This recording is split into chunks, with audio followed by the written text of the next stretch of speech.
Well, good morning, Peak Creek Church. For those who like to follow along in your Bibles, we will be in the Gospel of Mark, chapter 4. Gospel of Mark, chapter 4. And today we're going to talk about fear. Fear. And I think fear is something that's actually pretty important we talk about, because God says in his written words over 350 times, fear not. Fear not. I want you to reflect on your own life, how often you've had fear in your life. I want you to think about when you've had that fear, how you reacted to it, how you let it control what you did and how you acted and how you reacted. And a lot of today's sermon is kind of a reflection, a retrospective, if you will, on what happened 5 years ago.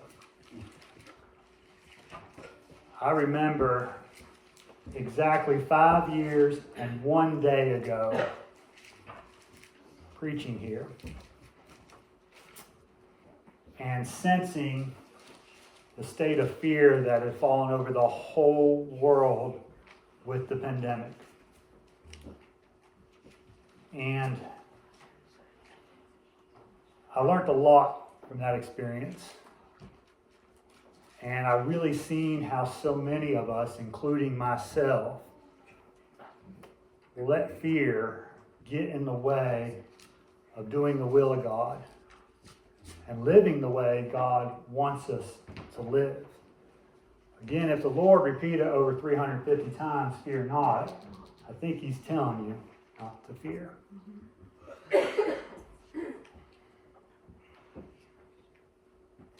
I reflect personally on things I did as a result of fear.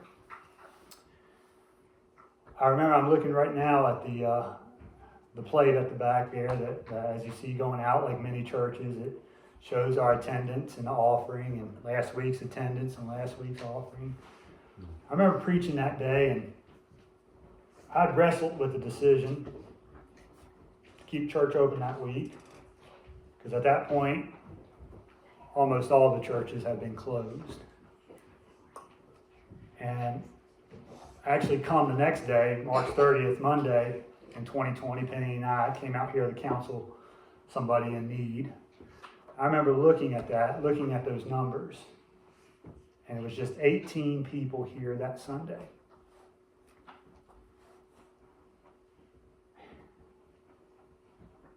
And I understand why.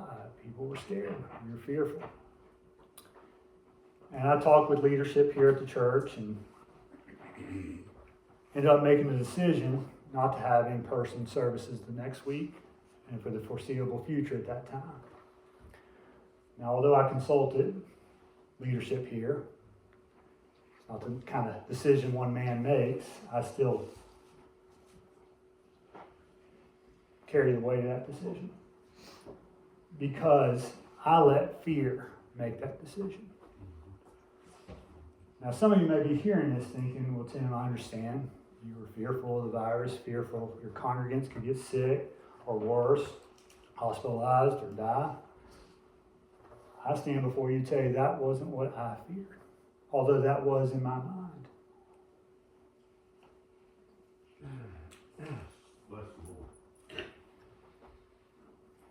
I feared what the world would have thought of me if I kept church open. I feared what people would think if we had services and somebody did pass away. I feared it'd be a bad reflection on me, on this congregation, on this community.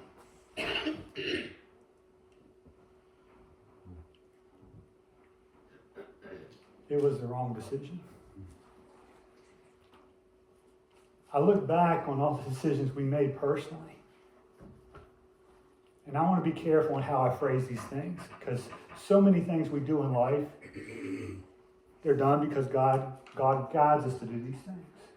An example, at night I lock up my doors, but I go to bed in peace. I don't lock it because I'm fearful. I lock it because God guides me and says that's the right, rational thing to do. So sometimes God, in this pandemic, may have told you to stay home. God may have told you to isolate yourself. God may have done things and instructed you to do things, wear a mask, have medical treatments, do X, Y, Z. So let me be careful in saying what I'm saying. I think so many people did the right decisions for the right reasons, God guiding them. But I think so many of us made decisions during the pandemic based solely on fear. And if you're making a decision and living by that decision, if it's a right decision in line with God, you will not fear. But I saw so many people for years live their lives driven by fear. I've seen us as a society do things that just break my heart. I still remember both these parishioners passed away, so I don't think they mind me talking about this, but I had one parishioner called me late March, 5 years ago, in tears because they were locking down the nursing home where his wife was.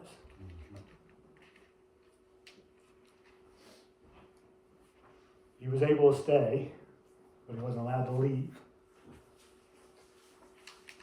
Eventually they told him he had to leave. Broke my heart, and I knew that story happened for many others, many loved ones who could not visit their beloved loved ones in the nursing home. And in some cases, in some places, this happened for years. So many grandparents went years without seeing their grandchildren. And what really broke my heart was the fear swept our nation in a way that there was such animosity against one another. People hating one another for the decisions they made. I remember that summer we broke out in riots all across this country. I know there was social justice causes involved with it, but make no mistake, I think a lot of it was the tension from the fear we were living in for all those months building up to that summer. Fear is a dangerous thing. And we are called not to live in fear. I got my Bible turned to 2 Timothy. You all don't need to turn there. I'm just going to read one verse. But 2 Timothy, Paul is writing to young Timothy, a young pastor, guiding him on how to minister and lead the church. And in verse 7 of the first chapter of 2 Timothy, he says this: "For God hath not given us the spirit of fear, but of power and of love and of sound mind."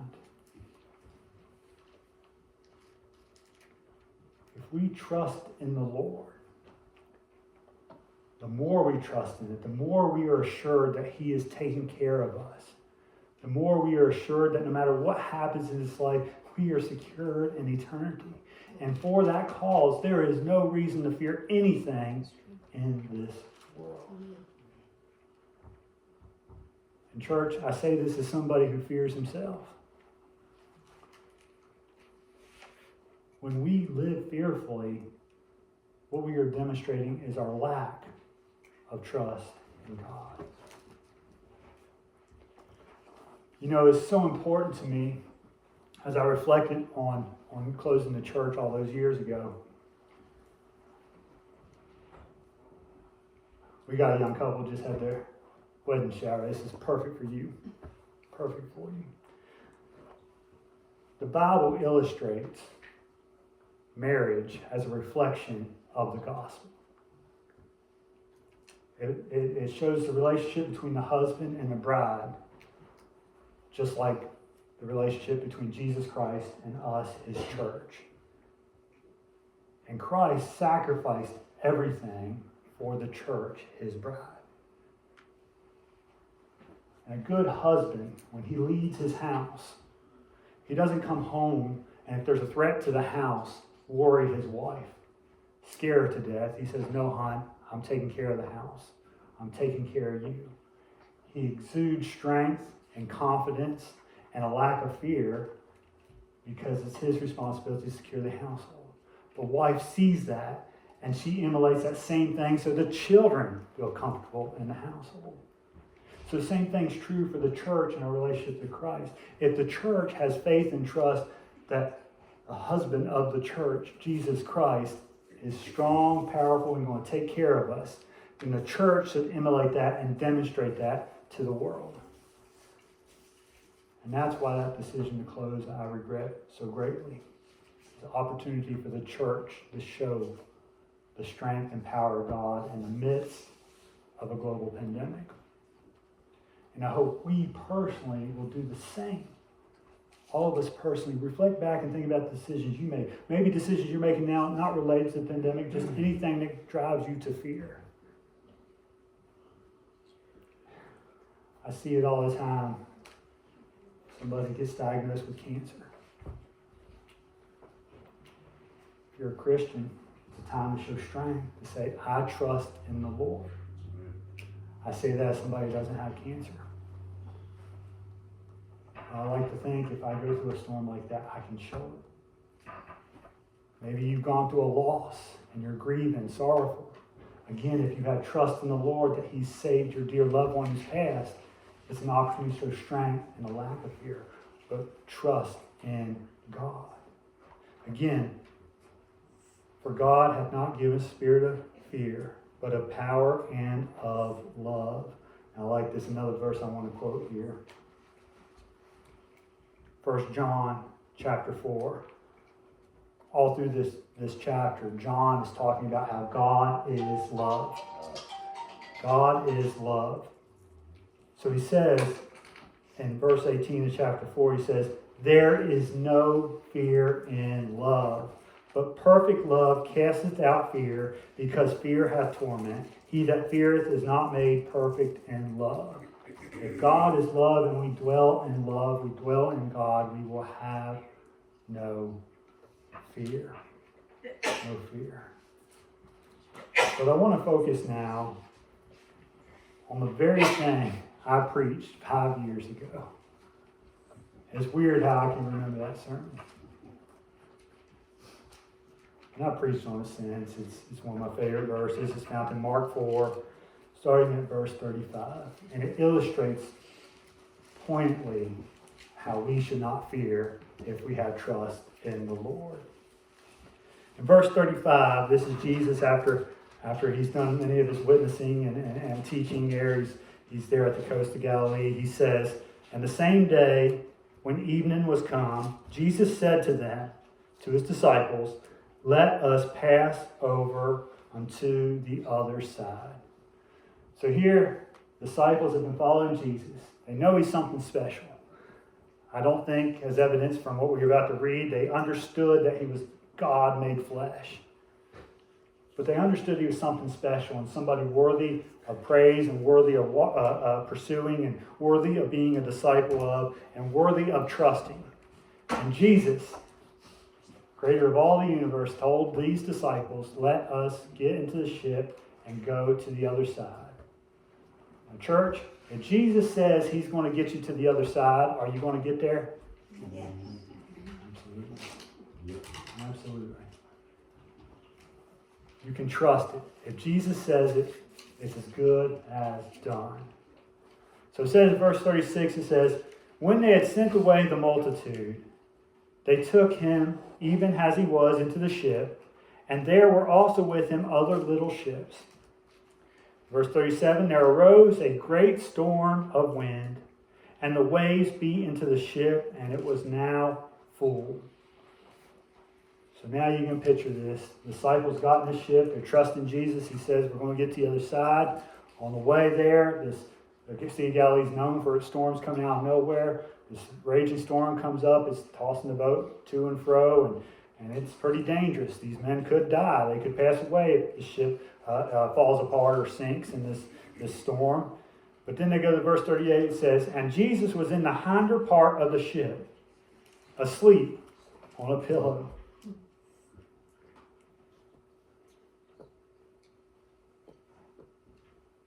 If God is not worried, why should you? But here they see Jesus sleep on a pillow. I stay awake just when the winds are blowing. I wonder why. But anyway, Jesus asleep during this storm. And you can picture this. They probably violently wake Jesus up. They say, Master, carest not that we perish? They woke him and said, do you not care that we're about to die? Do you not care what's going on? We're in this storm and this ship could break and we could sink and die at any moment. Do you not care that we could die? When you're in the midst of a storm, whether it's a pandemic, whether it's an illness, whether it's a loss in family, if you focus on that and focus on the fear, you're going to think God's not involved in the situation. You're going to think He doesn't care. You're ignoring His power to navigate the storm in your life. And these disciples who were told we're going to get to the other side by Jesus seemingly didn't have the trust and faith in what He said. Because now they are waking Him up saying, do you not even care what's going on, that we could die?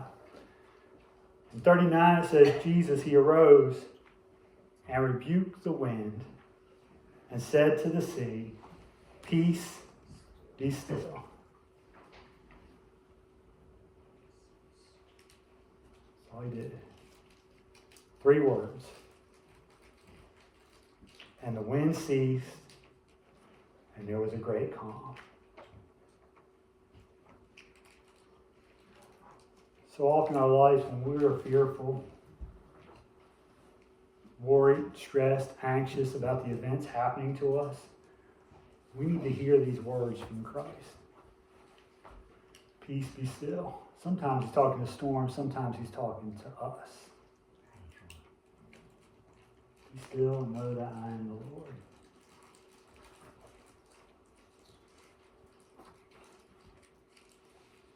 He then turned to His disciples. Verse 40, He said to them, why are you so fearful? Now, anytime you're fearful, you should ask the same question. Last week, ironically, we talked about Jonah sleeping in the ship while the storm was tossed to and fro, and Jesus, God, asked Jonah, why are you so angry? Today, we're asking this question from God, why are we fearful? He asked the disciples, why are they fearful? As if there was no reason to be fearful. Even knowing they were in a storm, Jesus said, why are you so fearful? And then listen to this. And imagine being one of the disciples there that day. How is it that ye have no faith? Not little faith, not lacking faith, but no faith. When we let fear control us and dictate what we do, what we're saying is, I don't trust God. Right. And we see that in the Bible over and over and over. Apostle Peter is one of the greatest examples of this. Peter, who followed Jesus, trusted in Jesus, loved Jesus, when he was arrested and taken in and they were looking for his disciples, they came with him and said, are you not one of Jesus' disciples? Knowing that they would arrest him and likely kill him as well, he said, I don't know Jesus. 3 times. Why? He knew Jesus, but he had fear for his life and didn't trust in the security that Jesus promised him. How often does God call you to do something and you let fear stop you? I think if we're honest, we can all point out a moment in time. And I tell you this not to condemn you or to make you feel bad, but to relieve you, to let you know there is no reason to fear when you have the Lord, when you trust in the Lord. But even his own disciples, it gives me comfort knowing that even in my weakness, Jesus still loves me and forgives me. And even though I fear here and there and show lack of faith here and there, Jesus is still there in the storms of my life and your lives. So he looks at the disciples and said to them, why are you so fearful? How is it that you have no faith? if they had just trusted in Jesus, they would get to the other side. They would not have lived in fear. There was no reason for them to fear. God was with them, literally, through the storm. And God is with all of us through the storm. In the last verse, it says, ironically, it said, condemned them for fearing, and it says, and they feared exceedingly. But this is the only good kind of fear, and I'll get to that in a second. They feared exceedingly and said one to another, what manner of man is this, that even the wind and the sea obeyed them? They were just starting to understand that Jesus was in fact God, in complete and utter control of everything. And if Jesus is God in complete and utter control of everything, and we have trust and faith that He loves us and will take care of us, we will have no fear. And that's the only thing we need to fear. You know, Proverbs tells us fear of God is the beginning of all knowledge. Because the only thing you should fear, and it's more of a reverence, respectful fear, is God. You see, because once you know God is in control and all-powerful, you know you should respect that. And once you know God, you know He loves you, you know He cares for you, you know His will is your well-being. So the thing you should fear is rejecting Him. The thing you should fear is not trusting Him. The thing you should fear is not having faith in Him. The only thing you should fear in this life is life without faith and trust in God. Now I'm going to end the service with just a quick little story of how God, even in the midst of a storm, reveals His will even to a pastor that made a mistake.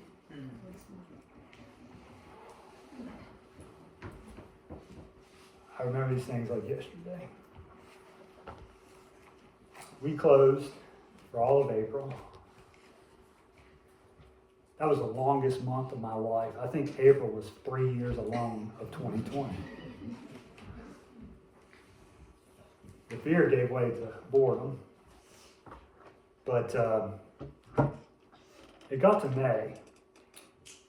And in May, Mother's Day, traditionally this church is always giving flowers to all the women of the church.